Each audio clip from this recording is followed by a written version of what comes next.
To create health for yourself, there are three fundamentals that you need to take care of: food, activity and rest.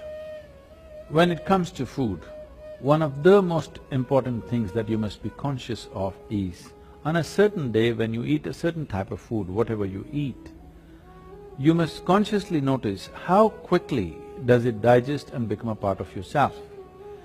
Any food that you eat, if it lasts over 3 hours, that means you've eaten bad food, and that is something to be either avoided or reduced in quantity. If food moves out of your stomach bag within 3 hours, this means you're eating something that your system can handle efficiently. It may not be the best food, but your system is able to handle it. And between one meal and the next meal, if you create a clear gap of 5 to 6 hours, and in between if there is no other ingestion, you will see the cleansing process in the system on the cellular level, cleansing will happen. This cleansing on the cellular level is most important and significant for a healthful life. So between meals there must be at least 5 to 6 hours of space. If you're over 30 years of age, 2 meals a day, 2 good meals a day will suffice. One in the morning and one in the evening. After the evening meal, before you go to bed, there must be a minimum of 3 hours, and if there is a certain amount of physical activity, not necessarily very heavy or strenuous activity, just simple walking or maybe a dance or something like this, create something for yourself where about at least 20 to 30 minutes there is some physical activity after the evening meal. If you do this, largely your system will be healthy. If one goes to bed with food still inside the stomach bag, a certain level of inertia is generated in the system. This inertia, physiologically, it's like accelerating towards death. Death is ultimate inertia, and if you go to bed with stomach full, one thing is it generates inertia, another dimension is the stomach bag is full means it will create pressure on other organs in the abdomen region. This will also lead to various kinds of health issues.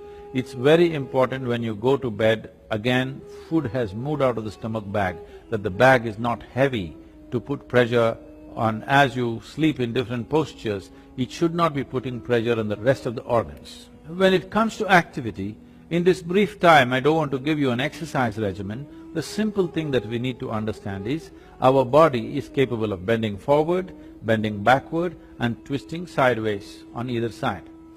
This much activity must happen, whatever we do, in whatever form. If you do classical hatha yoga, that is the best way to do it, scientific way of doing it. If that is not yet in your life, you must somehow make sure every day you bend forward, backward and twist both ways and squat, so that stretching of the spinal column will happen. This much activity is a must for everybody on a daily basis if we want to keep the entire system in a healthful state, particularly your neurological system, which will be an issue as one ages. The volume of rest that an individual needs is determined by various factors. One important factor is the type and the volume of food that one consumes. When I say the type of food, you must experiment with foods and see what type of foods cause maximum heaviness within you, what type of foods will leave you light and agile. If you make sure at least 40% of your diet is fresh vegetables and fruits, you will see the lightness in the body will come, because what the body needs is restfulness, not necessarily sleep. Most people understand that sleep is the only way to rest. No. As you sit and stand, you can either be restful or in a state of agitation or in a state of inertia. If you are in a lively state of restfulness, moment to moment in your life, the volume of sleep you actually require will come down. All of us in the world are seeking something. Can you throw some light or guide us on this journey? Everybody is seeking the same thing. It is just through different means. Whether one goes to the bar or temple or wants to go to heaven, they want… one thing is they want pleasantness. If pleasantness is achieved, then they want expansion. Now, in the foods, in the yogic culture, we classify foods into 3 categories. These are called sattva, tamas and rajas. This can be put it this way. Pranic food, positive pranic food, negative pranic food and zero pranic food. Positive prana means it adds a certain pranic energy to the system when you consume. Negative prana takes away energy from the system. Zero neither adds nor takes away, it's eaten for taste and lethargy. Yeah, people like lethargy, you don't know. Yes, a whole lot of people are telling me, we enjoy sleep. Nobody can enjoy sleep. If you're enjoying sleep, you're not sleeping. Yes or no? You may enjoy restfulness, you may enjoy the after effect of good sleep, that's different. You enjoy restfulness, you cannot enjoy sleep, you fix this in your head. Yes or no? Restfulness must for a human being, because rest is the basis of all activity. If there is no restfulness in you, you are not capable of dynamic activity. Yes or no? If you're not rested, can you be active? No. Rest is the basis of all activity.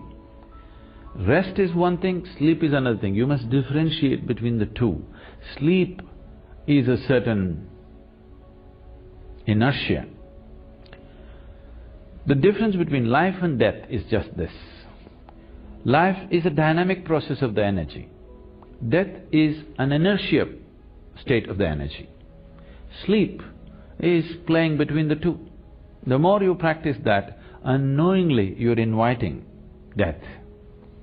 If you slept for 8 hours a day, you're inviting death 20 years earlier or 30 years earlier than what it should have come. Yes or no? So, if you eat positive pranic food, energy will reverberate in a dynamic way. If you eat negative pranic food, it takes away energy and causes certain deviations in energy. If you eat zero pranic, it brings lethargy and maybe you can eat it for taste to some extent. We'll look at this classification, what are the foods which fall under this. There's no need to look at the positive because a whole lot of them are positive, I can't produce a list. We look at the negative pranic list, it's a much shorter list, but unfortunately, it may be a list of all your favorite things too. On top of the negative pranic list is garlic.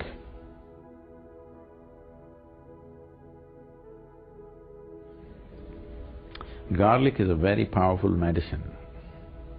But it's one thing to consume something as a medicine and it's an entirely different thing to consume it as a daily food substance. It has many medicinal qualities. In Ayurveda and Siddha, we use garlic in a very powerful way for specific ailments. But now your logic is, every day if I pop whatever medicine I can, I will be healthy. In Ayurveda, we say like this, every root, every leaf found on this planet has some medicinal quality. It's just that only a few we have learned how to use, others we are yet to learn how to use. Otherwise, every one of them has some medicinal quality if we are willing to pay attention and learn how to use them. So now if you want to be healthy, what you do is, anyway it's fall time, there's a lot of leaf. Just go and eat as much leaf as possible and also take up a few roots and eat it, you will be very healthy. That's not how it works. Something specific for a specific problem is different. Just generally consuming medicinal substances is a different game, isn't it? Garlic is a very powerful medicine, if properly used. Daily consumption, no, because it plays on your nervous system big time. It is a very strong nervous stimulant. If you use garlic, your nervous system gets stimulated in a big way.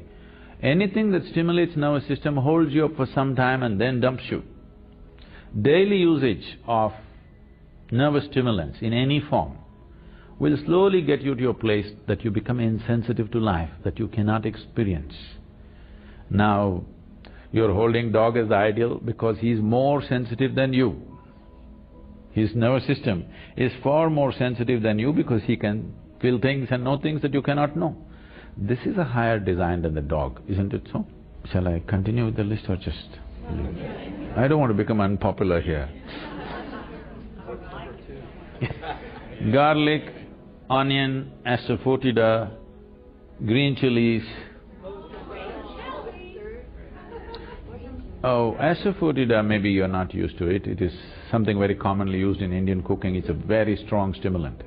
Should I continue or no? Coffee, tea.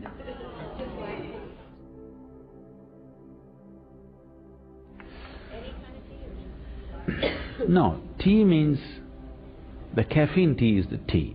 Other things are just placebos, okay? They're not tea. You can boil any flower, any leaf, any root and call it tea. That's not tea. Tea means the tea leaf, which is caffeine. All these are nervous stimulants. Once in a way if you drink, they have some benefits. But if it becomes a daily thing, slowly it dulls your nervous system. Your ability to experience life is gone. We are looking at this dimension of the food mainly in terms of your sensitivity to life. Largely people are ego-sensitive, they are not life-sensitive, they can't feel life. For them, only their thought and emotion is life because they can't feel life.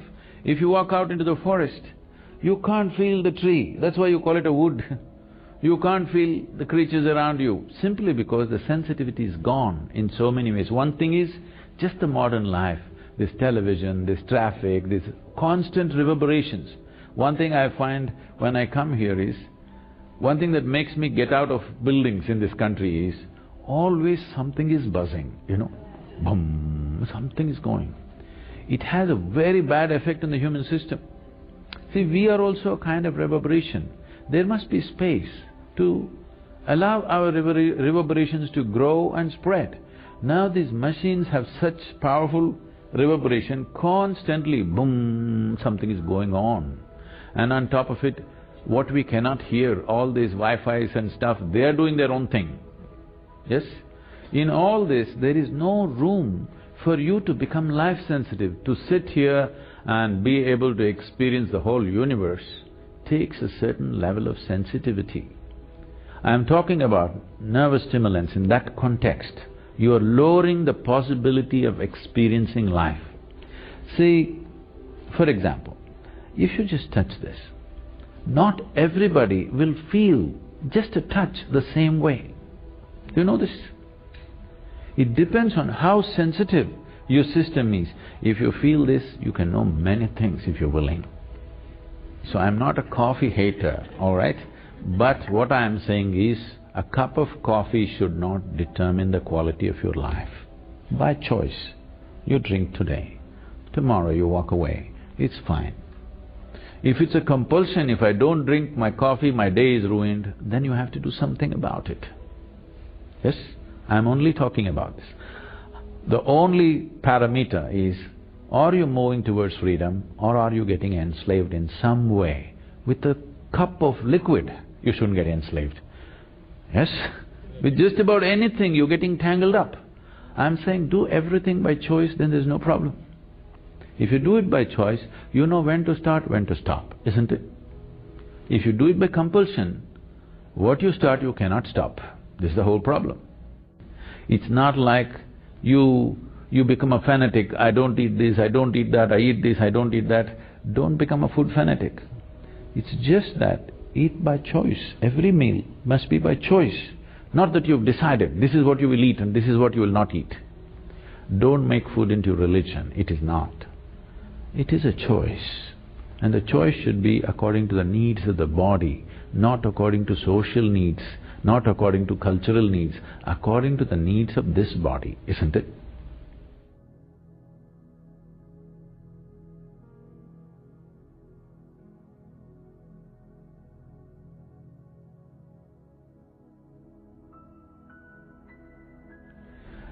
So, among the positive pranic foods, there are a few foods which are very, very positive.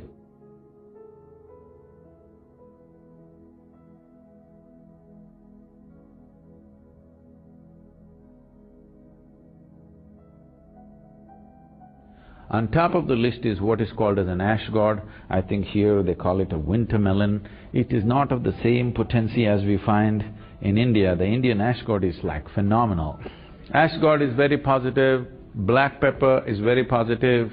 Honey is one substance on the planet whose chemical composition is very close to that of human blood. Daily consumption of honey can do wonderful things to you. And honey is an extremely good thing to eat, especially if you have children at home. Make honey culture part of your thing. Psychological stability, physical well-being, vitality, all these things can be greatly enhanced simply consuming daily honey.